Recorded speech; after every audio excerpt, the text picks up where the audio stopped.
Hello, fictional. Welcome to the What If Essay. Today we are gonna see what if Issei become a monster. Part 1.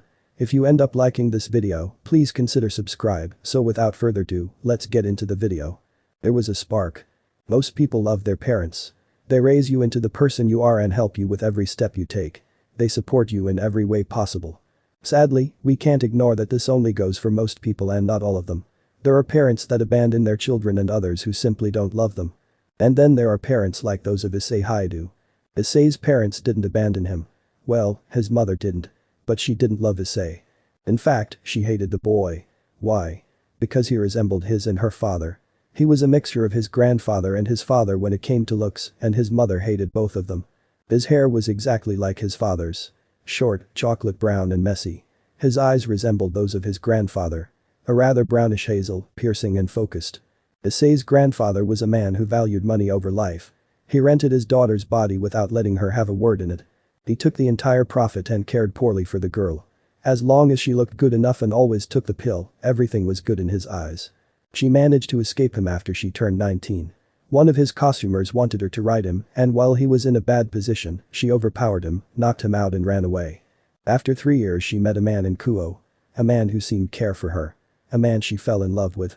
A man who would betray her. She had a child with him, Issei, before they married, but before Issei was born, the man left his mother. Left her behind to rot.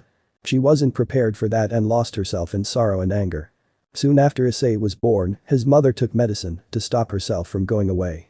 The medicine turned into a drug. She became addicted to the drug. Then when Issei turned 5, he started resembling his and her father. It brought all the anger she had suppressed all those years out of her, and Issei was beaten for things he didn't do. The boy was afraid.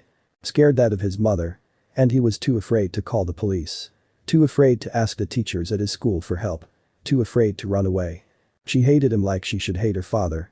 The one man who hadn't used or backstabbed her was her emotional punching bag. Issei didn't saw the purpose his life had. He was on the brink of ending himself just to stop the torture, just to end his suffering. On his 6th birthday, on his way back from school, he was stopped by someone. Someone who was concealed by a hood that revealed nothing more than a pair of boots. Someone that would give him a new purpose. "You boy." A male voice spoke from the darkness of the hood. It was gentle, but powerful. Issei looked at the hooded figure with dead eyes and pointed at himself.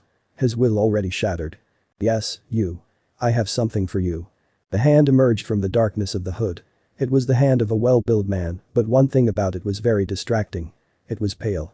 Completely white. It held a necklace. A necklace made out of a black chain and with a white feather on it. Issei hesitantly stretched out his hand and took the necklace. The chain looked cold and hard, but it felt warm on his skin. The feather was right above his heart, it made him feel complete. As if a part of him had always been missing and now he had a new purpose. He did not know what that purpose was or how he would fulfill it, but he would do so. He was sure about that. 1 year later his mom got together with a man. The man that would ruin Issei's life. He was a gang leader but looked way too handsome and young for his position. His hair was a really dark shade of red and his bangs barely reached his eyebrows. His eyes were bright purple and had a coldness in them. His skin tanned and he had scars everywhere on his body, except his face. His body was well built but slim and his smile was one that sent chills down your spine. Issei didn't like this new man. He had an ominous aura around him and everything he did seemed to be with ill intent. What Issei absolutely hated was that the man wanted to be called father by Issei. The headquarters of his gang was in a motel that they owned. It wasn't really a motel because only gang members were allowed to stay there. Issei stayed there. He wasn't beaten anymore by his mother. He never saw what she did and he never asked. That didn't mean that his life went better. He was given the responsibility to keep the place clean. If he failed in the eyes of a member, they could beat him up for it. His father didn't really care. But one day he seemed to suddenly have developed a great interest in the boy. "Hey brat." Issei looked up from the floor. He was cleaning up some puke from a guy who thought it was a good idea to drink 5 bottles of beer at once. He saw into the cold eyes of the man he called father. His own were dead. He had learned to suppress his emotions. The man he once called father stood alone in the corridor. Most of the gang members were out at this time of day, patrolling or selling drugs. "Follow." His father walked to the basement of the motel. A part where Issei never had been to. The gang's prison. They walked down a long corridor. The corridor was filled with doors. At the end of the corridor was a white door with a graffiti tag on it that said, "Death Row." What would happen behind that door would change Issei. Opening it, the man who Issei called father revealed a man. A man blindfolded with his arms and legs tied to a chair. Dressed in nothing more than his underwear and with his mouth stuffed. His skin was littered with scars. "This is an old member of my gang. That fucker thought he could betray us without any consequences. Kill him." Then a gun was pressed into Issei's shaking hands and he felt a knife on his neck. "Don't try anything funny." Issei looked at the gun and then at the man who had heard the conversation. He tried to stand up and get away. Failing. 10. Immediately releasing what the countdown meant, he got the gun into a proper position. 9. He took a deep breath. 8. He aimed at the man's head. 7. Another deep breath. 6. He closed his eyes. Tears running over his cheeks. "I'm sorry," he barely whispered. 5. Bang. Issei opened his eyes. The man didn't move anymore. Blood was running down his head. Dripping on the floor. A hole was in his head. Right between his eyes. The blindfold had slightly fallen off and Issei could stare into the man's dead eyes. Issei had just killed someone. He dropped the gun and sunk to his knees. "Good work." Issei didn't hear the words. He was too shocked about what had happened. He looked down at his hands. Those hands killed a man. Those hands could kill. And those hands were his. The man who he called father left the room, a sadistic smile on his face. He would come back later to pick up Issei. Issei barely whispered. "I'm sorry." Silently asking for forgiveness, he once more looked at the dead man. He didn't want to kill him. In this situation the man was already dead. Issei could have thrown the gun away and the man would probably die the very same way. Issei would just join him. He revealed the necklace under his shirt and looked at it, tears in his eyes. He couldn't die yet. He still had a purpose. "I'm sorry." It didn't change the fact that he had killed a man. The man in the basement. That's what Issei would call this experience. Sadly, he wouldn't be the only one to die through Issei's hands. The man who Issei called father repeated the process many times. It was like a ritual. Issei would be cleaning up something when his father would appear right beside him. He would be brought down to the basement and a gun would be pressed into his hands, then he just needed to shot whoever was strapped down in the chair. A small part of Issei enjoyed it. That small part was Issei's monster and it grew with every man or woman he shot. It wanted to continue. It wanted to see more blood. Issei never knew he had this side and decided to lock it away into the deepest parts of his soul. If you were to travel there, you would see a monster. A monster restricted by thousands of chains. All trying to hold it. But it didn't stop to fight. And it grew stronger and stronger. How he killed also changed. Instead of hesitating and looking at his target, he now shot when he was asked to. His mask wouldn't break anymore. Tears wouldn't run down his cheeks anymore, but he still hated it and he still asked every soul for forgiveness. For everyone watching from the outside, Issei turned into a blind killing machine that would kill anything he was ordered to kill. He now didn't need to clean the motel anymore and he got his own room. It got to the point where Issei had his own gun always ready to execute the next target. His reputation in the gang skyrocketed. People didn't want to cross paths with him. They didn't want to annoy him. No one dared to touch him even though he wouldn't react to being beaten up anymore. The time with his mother and the beatings he had received made him extremely pain tolerant. It was a miracle that he hadn't killed himself yet. He would have actually if it wasn't for the fact that he still had a purpose. Every night he looked at his necklace. It kept him motivated and it was enough to keep him moving forward. How many had he killed? Hundreds. Thousands. He didn't know and he didn't care. He just hoped that all of them forgave him. But then the day came where his mother made a mistake. The man Issei called father had forgotten to give her the drug she so desired and in response she attacked him. A fatal mistake. His father saw this as an opportunity to test Issei. Another fatal mistake. Issei's door was opened. "Hey, brat." Issei looked up from his desk where his food was. Some kind of soup. Issei didn't care. He once again looked into the eyes of the man who had made him a monster. The man was smiling. A downright terrifying look. Issei didn't react. "Follow. It's time to prove your loyalty." Issei ignored the words after the command and followed him. He didn't even need to follow his father.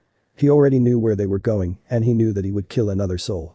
Arriving at the death row room, his father opened the door like he had done many times before to reveal something Issei hadn't expected. His mother. Strapped down like everyone else he had killed. Some chains on the monster broke that moment. "Show yourself worthy. Kill her and..." Bang.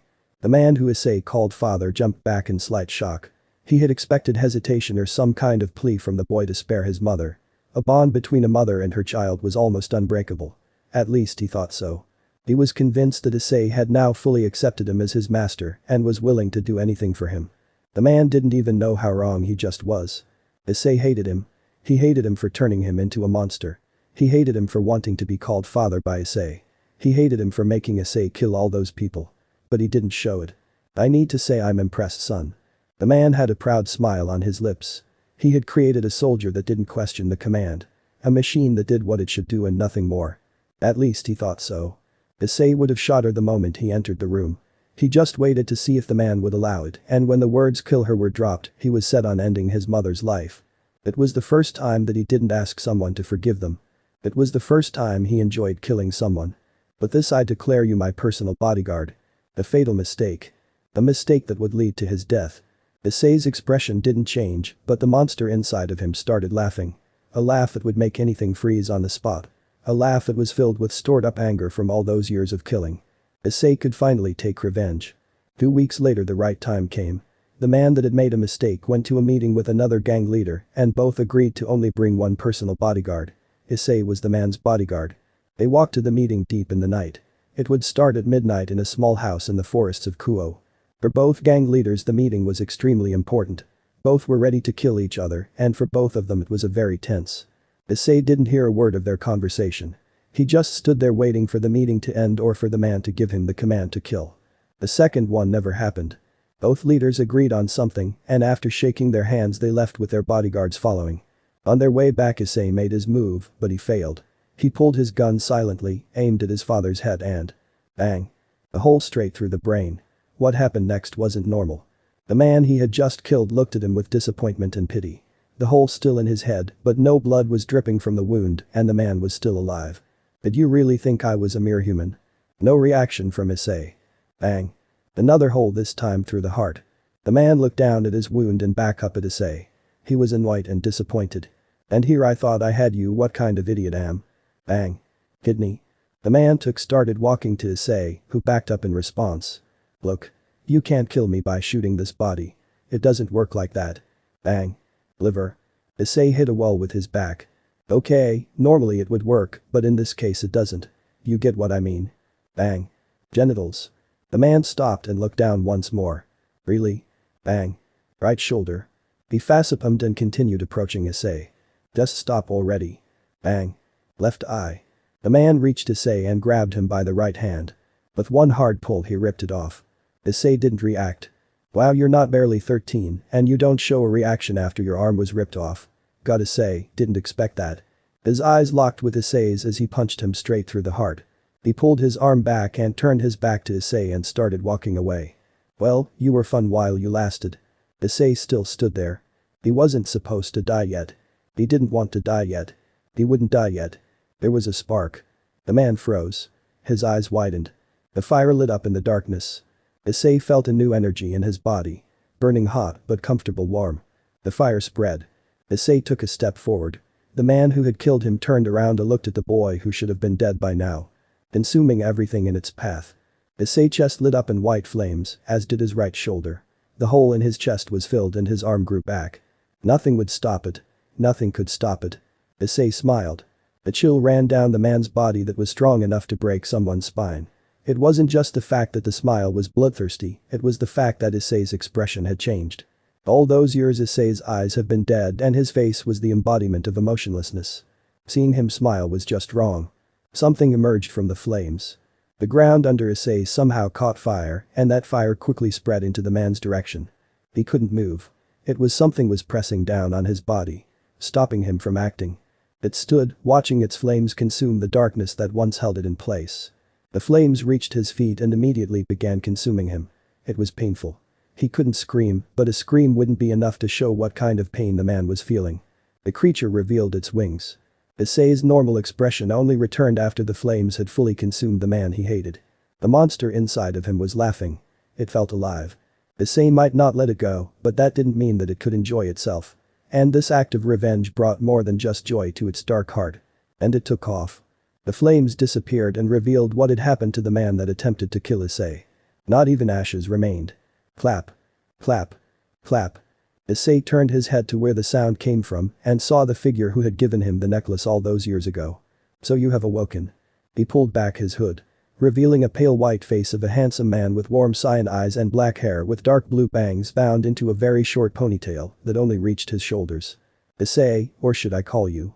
A sly smile appeared on the man's lips. Phoenix. Issei's face remained stoic, but his interest grew. Not even ashes remained. Issei, or should I call you? A sly smile appeared on the man's lips. Phoenix. Issei's face remained stoic, but his interest grew. Don't worry, I'll explain. The man turned around, now facing the Kuo forest. He signaled Issei to follow. After some hesitation, the boy did. The man waited until Issei had caught up to him before starting to talk. Where are my manners? I haven't introduced myself yet. Just call me Dante. Hearing the man's name, Issei got a little bit confused. Wasn't that the one guy who traveled through the underworld? Yes, that Dante, but there are some misconceptions about my story and parts that were completely left out. I didn't travel through the underworld. I traveled through hell. Not the same thing. Anyway, after I went through hell, I met death. Yes, death itself, and seeing how I went through hell without losing my body or sanity, it made me the first Grim Reaper. I was pretty proud of that title and thought high of myself until I received my first mission. They entered a forest and walked down a path. It was a rather narrow path, and you could barely differentiate it from the normal forest ground. It wasn't used in a long while. The mission was to kill the origin phoenix, not the legendary one. I'm going to explain that later down the line. Anyway, I had no option other than to oblige, but the origin phoenix could not die. It was born before death was a thing, so death could not claim it. I knew that if I was to return with empty hands, death would kill me. No pun intended. What surprised me was that the phoenix offered me a deal. I would bound my soul to it so that I only die when he dies, and for that I stay loyal on his side. I obviously agreed, and now I'm bound to the phoenix, and death cannot claim either of us. Dante gave Issei a bright smile. Issei didn't react. You're probably wondering what you got to do with any of this.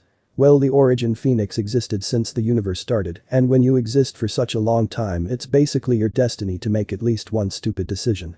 He was stupid enough to make himself require a host. Well, he had no host. I was on a mission to transport him during a dormant state and find a new fitting host for him by searching for determined souls.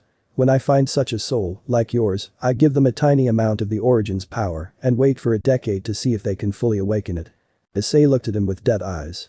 I would call it a deadpan if it wasn't his normal expression.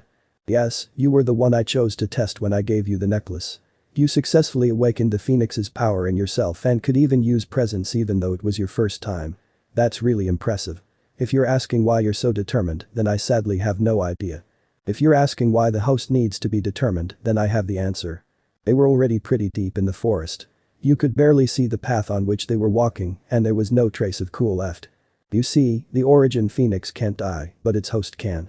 Your life force is now bound to how determined you are to live. If you give up and don't have any reason to go forth anymore, a simple decapitation can kill you.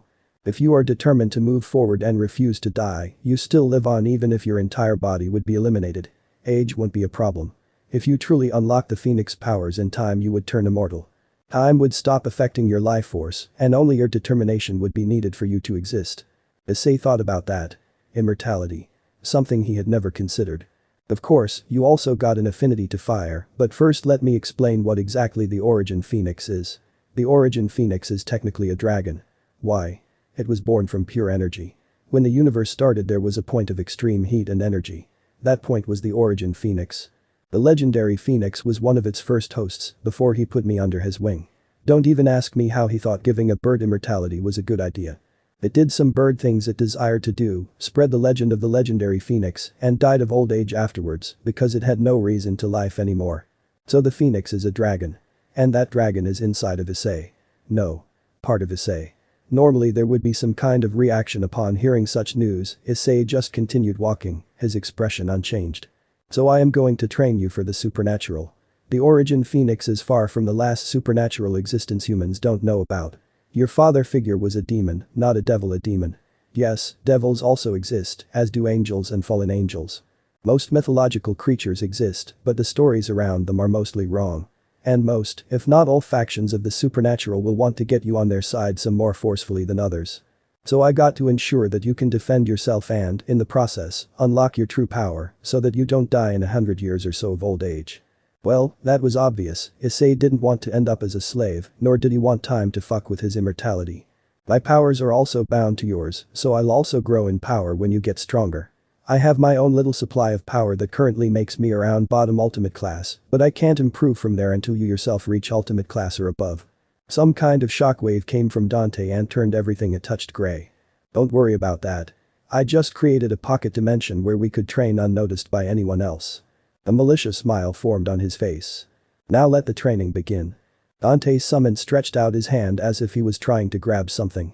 A spark lit up between his fingers and ignited into a white flame that grew vertically in size before disappearing and revealing a rod. The rod was made out of a blackish metal and filled with ancient-looking runes that were carved into it. At the very top it got a bit thicker and there was a vertical hole in the rod where you could slide something the form of a sword through. Dante grabbed the handle and the runes around his hand lit up in a cyan color. He seemed to channel more energy into the rod because now every single rune on the rod started glowing after a second or two. Then the blade came out of the hole in the handle. It had the form of a typical scythe blade but was made out of a white glowing material that seemed to move within the blade. The blade was made out of compressed flames. Issei, still looking at the blade, was a little confused when it disappeared. Then Issei felt his upper and lower body disconnect and looked down just in time to see a foot hit his chest.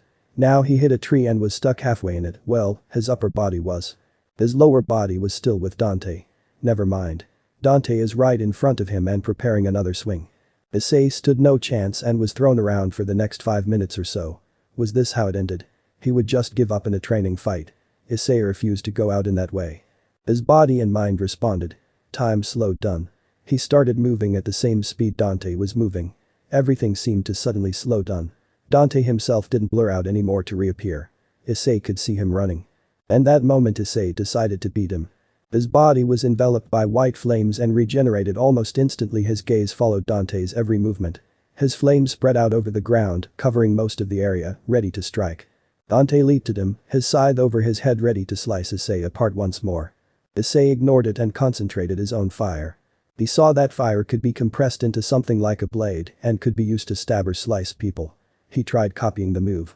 The flames on the ground grew into a spike-like structure growing into Dante's general direction at rapid pace. The tip was sharp enough to pierce through metal, and the heat it gave off was enough to melt the trees nearby. Yes, melt, not burn. Dante barely dodged and had to stop his attack to gain enough momentum to outpace the growing spike. Issei didn't allow him to get far. 1,000 smaller pillars were raised from the direction he was heading to, and another big one came from the first pillar itself. Dante tried cutting through them, but Issei was still determined on beating him, and every flame on the ground and every spark in the air started growing and attacked Dante in various ways. Some shot forward at incredible speed, and others grew trying to literally consume Dante. Somehow the Reaper avoided most of them with some magic and clever usage of his scythe, but Issei could see the exhaustion on his face, which prompted him to step it up a nudge. More flames. More fire. More. Dante had his back turned to a wall of fire and was facing another one from the front and all other sides. He was impressed at the level of control the young phoenix had. Most people first needed to learn how to not burn themselves, but this one already commanded every single flame he created almost perfectly and individually. Normally learning how to control all the flames you have while making more took a long time to master. And having two flames make two different things was even harder, but this boy, Issei, did both of them at the same time on his second usage without any visible problems or lose of stamina. It seemed to come naturally to him. That meant that he could be the one who would stay. The one who would truly become the origin phoenix. The thought of something like that happening brought a smile to Dante's face. If Dante wouldn't be so familiar with the phoenix flames, he wouldn't have lasted half as long as he did. Other creatures on mid to high's ultimate class would stand no chance against Issei with only very few exceptions. After half an hour of Dante dodging and running, he got hit on the left arm and immediately cut it off. It was better losing an arm than losing his whole body to the flames. Then he felt that his magic reserves were coming to an end and signaled Issei to stop. The boy did so and pulled back his flames. The pocket dimension was a mess. The area where Issei had started with his flame control was a crater. The flames have burned through the earth at that point. The plant life was completely eaten away by the flames and only very few remained at some borders of the dimension. Those that weren't completely burned were literally molten, as was the earth. The dimension shattered and Issei found himself in the spot where he was when Dante had created the dimension. Oh shit. Your energy. Dante had forgotten to suppress Issei's energy while they were in the dimension. Now that he had awoken a big part of it, it was flaring wildly around and needed to be masked. Thankfully, there weren't any strong forces in Kuo, Rias and Sona aren't here yet.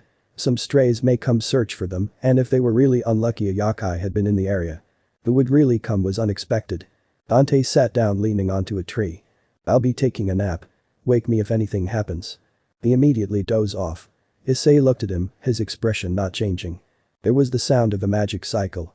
Issei turned around and looked a young woman in the eyes. She had sapphire blue eyes and general blue waist long hair and was wearing a light blue open jacket with a dark blue tank top that didn't really cover anything up and revealed it more or less. She had blue jeans and of course blue sneakers. The only thing that wasn't blue was her skin. It was a light pale, but not even near on Dante's ghost level. An interested look was in her eyes as she looked up and down Issei. Issei didn't mind and just continued staring into her blue eyes with his dead ones. She tilted her head slightly and locked eyes with him once more before taking a step closer. And another one. She now stood almost directly in front of Issei and it was clearly visible that he was at least a head smaller than she was. Granted he was barely 13. Slowly extending her hand she pointed a finger at his head and that came closer and closer before touching it. Issei's eyes were still fully focused on her eyes. After 3 seconds of touching him without getting a reaction her eyes suddenly widened, her breath were heavy and a blush creeped up her face. Perfect. Her eyes were now lustfully fixated on his and Issei could not help but blink in slight confusion.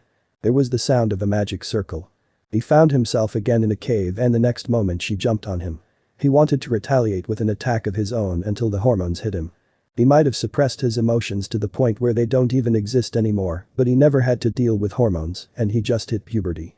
So instead of unleashing his flames and engaging in epic combat, he stayed put and analyzed the weird feelings his brain was trying to force on him while the woman he had just met seconds ago was pressing her body on his in a very sexual way.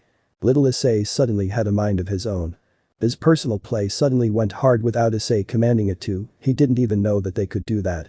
Now he felt the woman grind her private parts on his private parts and his brain tried to tell him that it should feel good, but instead of feeling good, Issei felt intimidated and made a decision no other sane man would do in this situation. Can we even call Issei sane? He castrated himself. He had more than one reason for this. First off, he could easily regenerate later.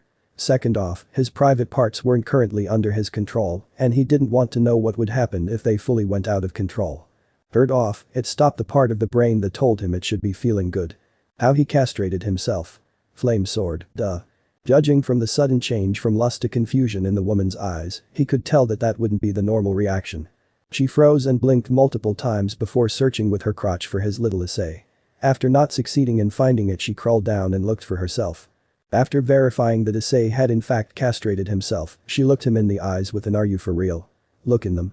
Issei just blankly started back. Did you just castrate yourself? Issei didn't react and just kept staring into her eyes without any change of expression. You're a weird one aren't ya? Still no response. I'm keeping you. Now that got a blink out of Issei. Oh yeah right. Introducing. I always forget that part. My name's Tiamat, the Dragon Queen or the Chaos Karma Dragon. And you are? Ah yes, the part where Issei got to speak for a minute or so Issei just started at her. He didn't speak.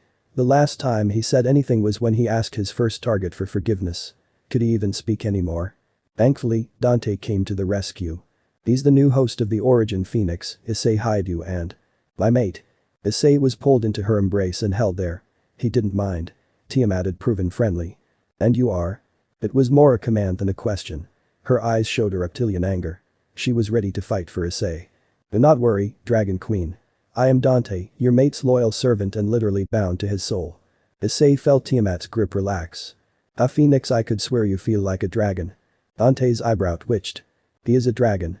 Tiamat blinked twice, frowned, and looked from Issei to Dante, back and again to Dante. The phoenix is a bird the last time I check. Dante massaged his temples and mumbled something about fucking feather sacks before looking back at Tiamat. That is only partly true. You see the Origin Phoenix. Like in the Phoenix, requires a host, and the most well-known host is that annoying bird who was named Legendary Phoenix and was believed to be the Phoenix. The stupidest part about this is that people seem to not notice the absence of that very same Legendary Phoenix because he died after not being able to fully unlock the Origin Phoenix's powers. And then the next few hosts came until I joined the Origin Phoenix, then some more came, and now, we have this boy as the current Phoenix. And if you ask why you haven't heard of other people that called themselves Phoenix, that's because most of them desired to live peaceful lives and didn't really interact with the supernatural, while others just utterly failed to unlock the Phoenix and died through really stupid means. Like challenging someone far above their power level. There were a few seconds of silence until Tiamat spoke. And how does that make him a dragon? There was once more silence during which Dante looked at his hands in a how fucking stupid am I kind of manner. Well he was born from pure energy. Tiamat nodded. Yep, he's a dragon. She turned her gaze back to Issei, hearts seemingly appearing in her eyes. My dragon. A magical circle appeared under the two dragons. And now I'm his familiar. Dante's sweat dropped. 4 years later Issei bought a house on the other side of Kuo and got enrolled in Kuo Academy. Why did Issei enroll himself at Kuo Academy? Well, it was more a way to search for another purpose than to interact with people and learn stuff. Stopping Tiamat from jumping him was a good purpose, but it wasn't active all the time because Tiamat didn't jump him all the time, at least not anymore. She still visited him almost daily and cuddled him every chance she got, but as one of the 5 dragon kings, she had to defend and sort out problems in her territory, Aka the familiar forest. It was funny to think that devils claimed this town 3 years ago as their own, even though Issei lived here and it was technically the origin Phoenix's territory, but he didn't mind. The 2 devils in charge were really young and inexperienced, and until now they haven't seemed to notice him. Maybe he could make it his purpose to get them out of his territory. No, bad idea. From the minimal knowledge he had over devils, he knew that the current Lucifer was a Grimoire and the current Leviathan a sitter, and by letting Dante spy on them, he found out that the devils in charge carried the names Ria's Grimoire and Sona's sitter. He really didn't want to aggravate 2 Maus. Issei wasn't scared of them. He could easily survive the battle, but he really didn't want to get on the devil's bad side. It would just end up annoying, and he would be hunted down by some idiot devils that try killing him, and he would gain a lot of attraction, and many different factions would probably try and recruit him. And the fact that killing 2 people out of pride could trigger his monster to free itself. That just wouldn't end well for anyone. Knock. Knock. Hey, Issei. Ah yes, today was the first day of school, and as expected Tiamat had also enrolled herself in Kuo Academy and somehow had gotten a place right in his class. She asked him to call her Issei Hyoudou while they were at school, because that was her cover name, but that action caused Dante to almost scream in confusion, because Issei didn't speak. Well, currently Tiamat is waiting for him outside his door so that they can walk to school together, because there's no way in hell that she doesn't introduce herself as his girlfriend. Issei looked at the watch on his arm. It was 6:55 a.m. Kuo Academy was 10 minutes away and school started at 8, but they were asked to be there at 7:30 because they were new students and they still needed some papers or something along those lines. Issei stood up and looked at himself at the mirror. It wasn't like he cared for his looks, he just didn't want to cause attention by violating the school rules. He hated attention because attention from the normal students would get him attention from the supernatural ones, and he really didn't want their attention. Seeing that he had nothing to worry about, he went to the door and opened it to reveal Tiamat, who was wearing a school uniform by herself, pulling down the skirt. Man who designed this must be a massive pervert. They don't hide anything, and the chest stands extra out thanks to it being the only white spot on the uniform. Dante appeared next to them. I'd agree with that. Issei just looked Tiamat in the eyes and started walking to school. The Dragon Queen quickly following and grabbing his hand and enveloped his arm in her breast. Not that he minded. He had learned to suppress his hormones. Arriving at the school gates, he was immediately glared at by almost every single male student because of him already having a girlfriend and a hot one at that. No way. Look at how lucky he is. How does someone like him deserve something like that? Oh, look, a new beautiful girl, and she's taken. Why fate? Why? One day sniff. Yeah, advanced senses might be nice, but sometimes what he heard was just annoying or straight up stupid. Might as well ignore it. Sona was a rather compassed person, but when she saw the 2 new students she almost ran off. She was rather unique because she hadn't just gotten the Sitter clan's power over water, but also the Rain clans, who are now extinct due to her mother having passed, advanced sensing. And those sensing powers told her that the 2 new students were using power suppressors. The cruel joke was that both had their unique suppressors and both had extremely high quality suppressors she couldn't identify. That was very scary and meant that both of them were at the very least high mid-class, because if they would have had someone else give them suppressors, then the suppressors would feel similar, but both were completely unique. It required a lot to make such high-quality suppressors and also a lot of energy to sustain them as flawlessly as both of them did. The blue-haired, blue-eyed girl didn't show any signs of energy lost, while the boy just didn't look alive at all. Wouldn't it be for the fact that he was moving and she could sense his heartbeat and breath, she would have been easily convinced that he was indeed dead. His face was blank. Blank on the level where Kaneko appeared like a hyperactive girl in comparison. His mouth was nothing more than a slit on his face, and his eyes were cold undead, not focusing on anything they met. It really creeped her out, and by the looks of it other students also didn't feel safe around him, only the new girl that was basically glued to his arm looked happy around him. Those 2 weren't normal. She had to tell Rias that those 2 were possible threats and that they might be able to single-handedly overpower both their peerages. A shiver ran down her spine. How did they manage to get into Kuo? What were their intentions? Did they mean any harm? She had to find out. But for now she just needed to act formal and friendly. Good morning, I'm Sana Shitori, the student council president. Am I right to assume that you are the new transfer students? Sona looked down at the paper in her hands. Issei Hyoudou and Mio Hyoudou. Mio nodded in response. Issei just looked at her with cold eyes. He was focusing on her and that made her feel really uneasy. It was like staring down into an endless pit filled with nothing, absolutely nothing. Before she could lose herself in that infinite nothingness, Mio pulled her back into reality. Yes, that's us. Are you here to show us around? Sona immediately looked into Mio's eyes and tried to ignore Issei's cold gaze still on her. Yes, I am going to show you around the school so that you have a basic layout of the school grounds. Sona started walking, not really caring if they followed her. A part of herself even hoped that they just didn't. While she was trying to calm herself, Tiamat was talking to Issei via mental link that familiars have. She could sense us. How she reacted wasn't natural at all. She was trying to hide her fear, but it looks like she doesn't know who she's dealing with. She would have instantly panicked if she knew who I truly was, but she didn't. But now the devils know about her presence. Shit. I didn't know that she got the Rain clan ability. Her mother was the last member, but now it's already too late. They are going to want to talk with us sometime. Some people would question if Issei was even listening, while other people would be confused by how he doesn't even talk in his mind. Well, first off, Tiamat knew that Issei might not be a big talker, but she knew that if he was willing to, he would hear every word of a conversation. And for the second point, Issei doesn't talk.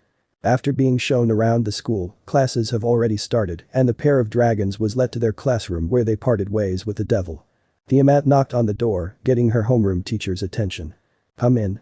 She opened the door and was immediately greeted by a lot of stares from the other students. These are our new students. Please introduce yourself to the class.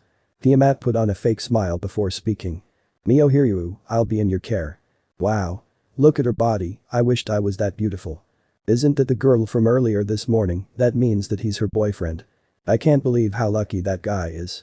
I should be in his position. Sniff. She ignored the comments. It was Issei's turn. So this was it. He would need to introduce himself to the class and there was no other way than to speak. Issei accepted this and Tiamat heard his voice for the first time. Issei Hyoudou. Those words were enough to freeze everyone in the room. They were cold, they were blunt, and they seemed so hollow. But they weren't hollow. They were filled with hidden anger that no one could really hear, but everyone felt it. The temperature in the room seemed to drop into the negatives. Nobody dared to speak and they just looked at Issei. At a hollow shell of a boy. Nobody should be able to speak like that. Not even with magic. Issei broke the tension by moving to sit down in the last row. The eyes of everyone in the room, including Tiamat, following him. After what felt like an hour, Tiamat was the first to recover and sat down, right next to him. The next one to snap out was the teacher, and as he slowly started to do his classes, the students also seemed to recover. The teacher avoided looking at Issei and never asked him out to answer questions. The temperature in the room never rose back to normal. And after what felt like forever for everyone, the class ended and almost immediately everyone left the room with the exception of Tiamat and Issei. Rumors spread like wildfire. Before he even left his classroom, he already had a title. Silent Demon of Kuo, that's what they called him. Tiamat looked at him. She was still surprised and slightly shocked. A part of her would normally be suggesting to say something like didn't know you could speak. But that part was silent. Now the devils definitely knew that something was wrong with him. Issei for being Issei. And Tiamat for not being scared of him. During lunch he spotted a white-haired girl with goldish hazel eyes, a cat, a devil, a yokai. She looked at him once. Her eyes whitened and she went pale, then she left, almost running from the scene. During classes no one dared looking at him, the teachers avoided even looking at the area around him, and he was never picked for a question. On the way home Issei and Tiamat went through a park. It wasn't pretty small, with a fountain and some trees. A human could run across it in less than a minute. Here they were stopped by a figure. A stupid stray devil who thought himself superior to the two dragons. Ah. Two human lovers. How cute. You're going to be an excellent meal. Tiamat had a hard time not laughing her ass off after sensing that the stray was barely mid-low tier, while Issei just coldly looked at the new annoyance. He wouldn't last long. The tall man, 2 meters more or less, with black hair and reptilian hazel eyes. Long fangs for teeth and a ridiculously long snake tail. What so funny insect? Tiamat went silent and Issei stepped back. She was way too easily aggravated. A storm was brewing. The stray froze in place. Panic appearing in his eyes. Howling winds. He fell to his knees, silently asking for forgiveness that he knew he wouldn't get. Crackling fire. Tiamat slowly began walking to him. Growling thunder. The stray felt himself shrinking more and more. And he saw how weak he truly was. Rumbling stone. Tiamat raised her right arm. Her hand draconic with sharp claws. Chaos takes over the world. The clean swoop right through the throat. The stray held his throat and fell to the ground. Issei shot a fireball at him to give him a quick death. The ball hit its target and seconds later there was nothing left. Not even ashes remained. Issei silently apologized. Thanks for cleaning up. Issei came back to her side and gave her a deadpan. Like he always did. Tiamat pouted. Yeah. Presence wasn't necessary. I get it. Issei turned his head back forward and they started going home. Not noticing the figure that emerged from the shadows of a tree. Well, that was rather. The figure looked at where the stray had stood before being killed. Not even ashes remained. Interesting. The figure walked back into the shadows, activated a magical circle, and disappeared with a flash. The monster and its purpose. Well, that was rather. The figure looked at where the stray had stood before being killed. Not even ashes remained. Interesting. The figure walked back into the shadows, activated a magical circle, and disappeared with a flash. Ria's Gremory was sitting by her desk in the Occult Research Club. She was one of the school's 2-1E Samas and the president of the Occult Research Club. Her body was ridiculous. Just stupidly mature. D+ cups, perfect hips, no extra fat, and beautiful face. How did people not notice that something was off? Well, because I'm logic and because she's a devil. A pure-blooded one by that, and her brother is one of the 4 current leaders of hell, also known as the Fermas. He was the Mayu with the title Lucifer and was considered one of 2 super devils. She, like her brother, got the power of destruction, POD for short, from her mother, Venelana Gremory, formerly Baal. The big difference between her and her brother's power of destruction was that he was a master in using it and looked like a total badass while doing so, and she could fireballs of it, many balls, that's it. What her Gremory power is, let's worry about that later. Because she was currently waiting for a certain white-haired girl to arrive from a spying mission. It was lunch at Kuo Academy and Sona had come to visit her. She had told Rias about the 2 new students and their hidden power and that they were at least high mid-tier, aka stronger than Rias and Sona themselves. She had sent Kaneko to see to check it for herself, not that she didn't trust Sona's Rame senses, but she would also see what a rook could sense in them. Tiba was waiting with her in the room while Akeno was preparing tea because she was always preparing tea when she didn't have to do anything else. Well, Rias was bored and just waited and Kaneko entered the room and waited and oh wait, what? The little girl was shaking and looked like she was about to cry. Kaneko? What did they do to you? Rias was more than ready to confront both of the intruders and absolutely annihilate, not even touch them with her power of destruction. The little girl sat down on one of the couches and breathed heavily. Kiba gave her a piece of chocolate that helped her immensely to calm down. No, nothing like that. Rias blinked and started thinking who or what could have scared Kaneko like that. They just sat there menacingly. Why did that sound so familiar? Rias looked at Rook with disbelief in her eyes. How could someone sit menacingly? Okay, stupid question, but how was it enough to scar the life out of Kaneko? The Nekomata answered the unasked question. Their life force: blue girl, strong boy, strong angry dead monster. What? The boy is a strong angry monster that isn't alive. Okay, Kaneko was quite possibly overwhelmed by the 2 and is now really confused. That Rias understood. The 2 new students are certainly strong and she should be really careful around them. That didn't really reach Rias. She needed to decide what to do with the 2 of them.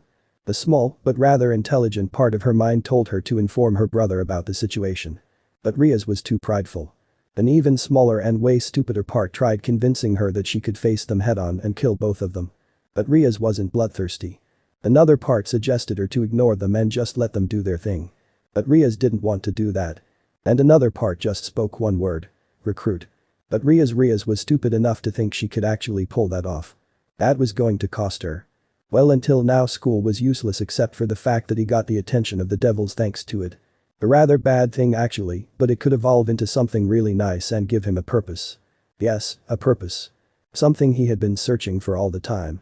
Dante had gone out again and was watching the devils. Looking how they reacted to Issei. Issei didn't care. He was sitting on his bed and waiting. He wasn't waiting for Tiamat to return from observing her territory to eat dinner with him. He wasn't waiting for Dante to return and report about the situation. He waited for something. Something he had been waiting for his entire life. Without it he would stay lonely. There was a locked door. His entire life he had been alone. He had locked his heart away. The doors were still unmovable. But that wasn't the only thing holding him back from interacting with people. The monster stood in front of the door. He would hurt them. There was a man in front of the monster. He would hurt or even kill them. He was sure of that. He didn't trust himself. The man in the basement. He could take a life without hesitation. There was a pistol on his head. Issei looked at his hands. At his bloody hands. They took so many lives. They would go on. He wasn't strong enough to stop the monster. He could only restrict it, but for how long? One day his purpose would come from the monster. The trigger was pulled. He would be the monster. The monster would have a purpose. The monster would be the purpose. Lord Issei. He snapped out of it. Turning his head he looked at Dante, who had a shocked expression. He had returned the moment he felt Issei's energy act up. Issei looked at the mirror. There was a boy in the mirror. The lonely boy. Tears rolling down his cheeks, but no emotions. The boy looked down at his hands. There was blood on them. His own. He had started bleeding from gripping his hands too hard. He looked back into the boy's eyes. The eyes that have seen thousands of people die through those hands. Tiba. There was no better option. Tiba would be the one who would spy the two new students. Rias had decided that. Why not Akeno? Akeno was a really bad spy, and because she was a girl, Mio could get jealous, and not even God knows what would happen if Mio and Akeno engage in combat. Why not Kaneko? Rias looked at Kaneko, who was mumbling to herself and nibbling a cookie. Still shaking. Why not Rias herself? First off, she would never admit it, but she also sucks at spying. And second off, she would never admit it, but she was way too prideful. Kiba. Yes, Kiba. The guy who was followed by fangirls was definitely the perfect choice for this job. It was decided. Ria's Gremory would send her knight Issei Hyoudou to spy on two apex predators who they knew nothing about with probably unimaginable power. Yeah. That didn't really sound motivating. Not that Rias cared. Her mind was set on one thing and one thing only. Recruit. Risks. Many. Consequence. Even more. Care. God damn it, Rias. She was Ria's Gremory and she wanted an apex predator as her pawn. Or knight or rook or bishop. Who cares? Time to call the blonde guy. Tiba. Her knight jumped from his seat. Rias had totally forgotten that he was already in the room. He turned to her, his typical smile on the lips. What is it, Rias? She pridefully smiled back. You are going to spy on two people. Tiba blinked once. Twice. Realized that the two people could literally be anyone and stiffened. He had a suspicion. And those two people are Issei Hyoudou and his girlfriend Mio Hiryu. Tiba, having heard what Kaneko had muttered about those two individuals, went pale. His suspicion had been correct and he wasn't happy about it. Are you sure that's a good idea, Rias? Rias blinked, being too concentrated on fantasizing what kind of powers Issei and Mio had to realize that she was basically sending Kiba into a suicide mission. Yeah. Kiba just sweat dropped and left the room. Mentally preparing himself for his probable death. But Issei found out one thing about devils. They really sucked at spying. To be fair, spying on Issei was borderline impossible because anybody who looked at him would immediately turn away once he looked in their general direction. There was a 5-meter radius that nobody, except Tiamat, entered without exiting right afterwards, and another 10-meter radius where nobody, again except Tiamat, would stop walking. There were a lot of rumors about him, but they never went above him being a delinquent that robbed people for fun. No one suspected him to have already killed somebody. Back to the devils. One of them was a blonde boy that looked like the ideal handsome boy. Short blonde hair, light blue eyes, always smiling, and always behaving very handsome. The other one was a white-haired girl with blue-green eyes. The boy had a problem with fangirls. They were literally swarming him and did actually a pretty good job by just being in their general area and never directly looking at them. The girl, though, she just stared at both Issei and Tiamat, and if either one of them would look at her, she would turn her head away and just stood there waiting for them to forget about her. So Issei locked eyes with her and just started straight into the girl's soul. Not literally, but Momo felt like he was stripping her naked, and after 10 seconds top, she ran off. Best spy ever. Would hire again. The blonde went slightly pale when he noticed his comrade Devil leaving and almost fainted when Issei's head jerked into his direction.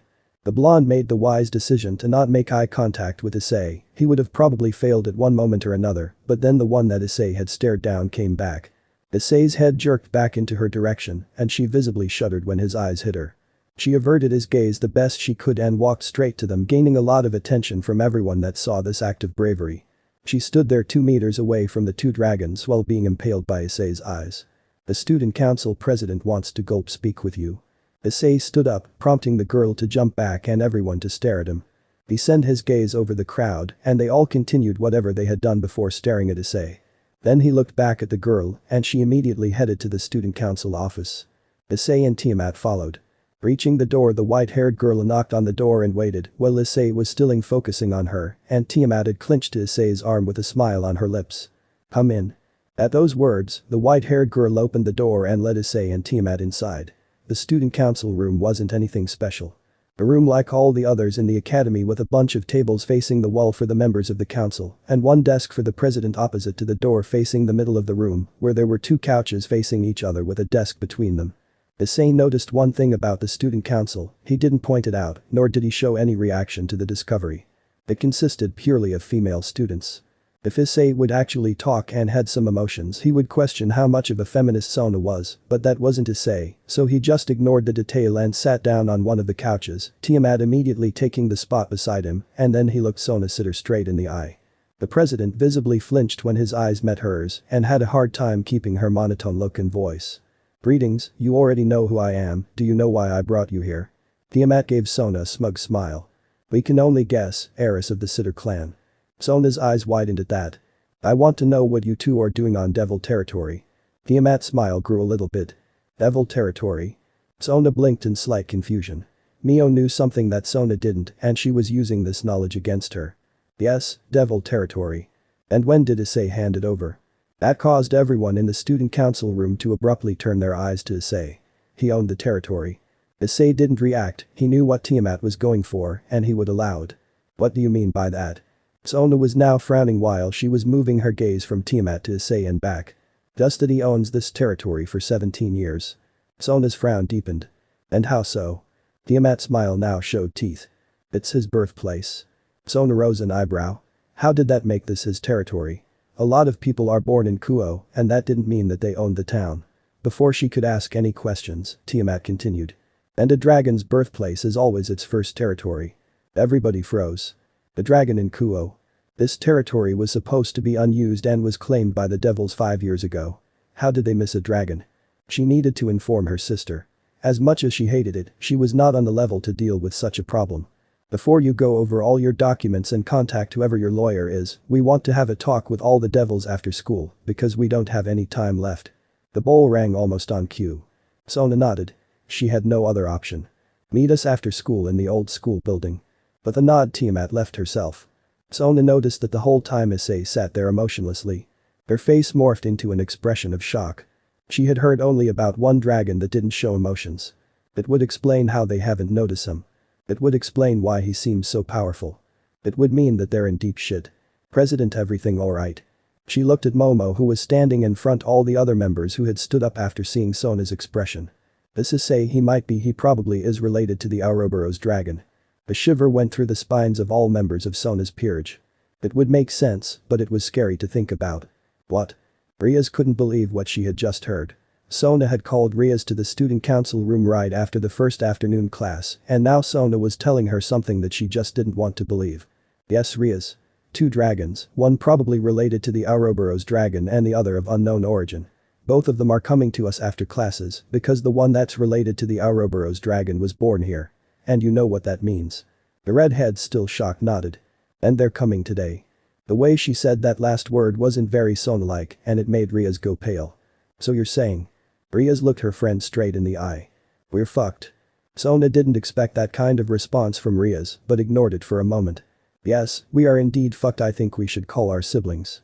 "Hey, are you sure about that?" Sona facepalmed. Riaz never liked her brother interfering. "Riaz, we're dealing with the spawn of the most powerful being in the world. I think that you should know that we stand not the slightest of changes against the two, and if we somehow do, what do you think the Ouroboros dragon would do if we attack them?" Riaz's eyes widened in realization. She didn't know how to argue against that. "Exactly, I'm going to inform her siblings, but I'm going to tell them that they should not act before they speak." "I wouldn't do that." Both of them froze and a new figure emerged from the shadows. The figure was completely hidden in the shadow of its hood, except for the boots, but the voice revealed that it was male. Riaz and Sona went into fighting positions. "Who are you and what do you want?" "Oh, I'm just checking what the devils are doing on my master's territory." The two heiresses paled when hearing the man's words. "I don't mean any harm, but you were informed that we don't want you to inform anybody before the meeting, is that clear?" Shivers ran down the devil's spines. It took a while for Sona to answer. Yes, we understand. But that the figure re-emerged into the shadows and Sona felt his presence disappear. The two devils looked at each other and both agreed on one thing. We're fucked. Sona and Riaz were standing behind the president desk in the occult research club. Their peerages were scattered around the room surrounding the couch in the middle of the room that was facing the two heiresses. The air was tense, they were waiting for Akeno to bring the two guests in. Nobody spoke a word, all eyes were locked on the door and silence had swallowed them all. Knock. Knock. Everyone in the room felt a shiver down their spines. The dragons have arrived. The door opened revealing Akeno followed by Issei and Mio. Tiamat was smiling, while Issei still didn't show any emotion or expression on his face. Issei's eyes wandered around the room. The short girl with white hair and golden hazel eyes was the first one. She visibly twitched when his gaze hit her, and her face was slowly drained of colors the longer he looked at her. Next was the blonde one with all those fangirls. He stiffened when Issei looked at him. He had his eyes closed and his genuine smile quickly turned visibly fake and he had a hard time maintaining it. Then there was the really bad spy girl. She instinctively looked away when their eyes met and her eyes started to search the room while he looked at her, trying to find something else to focus on. Next up Akeno. The girl shifted uncomfortably in place while he stared her down and was she blushing? Next. Riaz. The redhead tried to look back at him but immediately failed. A slightly shameful look appeared in her eyes. Right next to her was Sona. Sona held 2 seconds until looking away, but she started sweating bullets afterwards. Next to her was a girl with black hair that reached her knees and hazel eyes. She focused on a point on the ground in front of Issei and didn't move in the slightest. Before he could inspect the other devils in the room, Riaz cleared her throat, gaining his attention. Would you please sit down? Issei complies without hesitation. Tiamat scans the couch with her eyes before joining him. She was the first to speak. Before you two make any stupid mistakes later along the line, I will inform you that Issei is fine with you being here and doing whatever you like, as long as you don't try to limit what he can do and as long as you don't annoy him. Sona and Riaz blinked multiple times. Both hadn't expected such a generous offer. Riaz looked at Issei and frowned slightly. Is that really alright? Issei just nodded in response. Silence consumed the room once more until Tiamat disturbed it. Is there anything else you feel necessary to talk about? Sona shook her head and Riaz hesitated for a bit until asking a rather risky question. Who exactly are you, if I may ask? Tiamat sent a questioning look to Issei, who just refocused his dead eyes on her. She saw this as a yes. I'm Tiamat, the Dragon Queen and Chaos Karma Dragon. Every devil in the room went pale by the name drop. And this is the current generation's Phoenix. She poked Issei's shoulder, no reaction. Riaz went a little paler by the mention of Phoenix. Nobody said a word. This time Sona was the one to break the silence. The current generation's Phoenix. I thought he was a dragon and that the Phoenix is immortal. Tiamat just tilted her head and gave her an awkward look. Well, it's complicated and I don't really have the time to explain everything to you, just trust me that he's a dragon and yes, he is in fact immortal. And with that the two dragons left again. Leaving behind a bunch of confused devils. Riaz was the first to talk after the dragons had left. Well, at least no Ouroboros dragon spawn. End of the part 1 here. So that's it for today's video guys. Before you go, just like the video and share it with your friends. Bye.